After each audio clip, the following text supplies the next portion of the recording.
Minecraftda xuddi ana shunaqa Minecraftda xuddi kompyuterda o'ynasa bo'ladimi deganlar chiqyapti YouTube'da.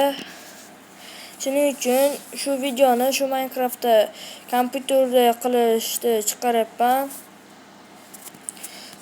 Oldin bitta qismga kirib olamiz. Shunday qilsak ham bo'ladi. Oddiygina bunday qilamiz.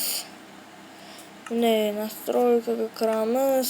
Bu yoqqa split controls bunday bosib yoqamiz. Shu bilan mana paydo bo'ldi do'stlar. Mana bunday qo'yamiz, bunday qo'yamiz. Hozir agar shuni o'chirsak. Unday qilib o'tirmaymiz. Bunday qo'yib tashlayveramiz do'stlar. Qo'yib tashlayveramiz.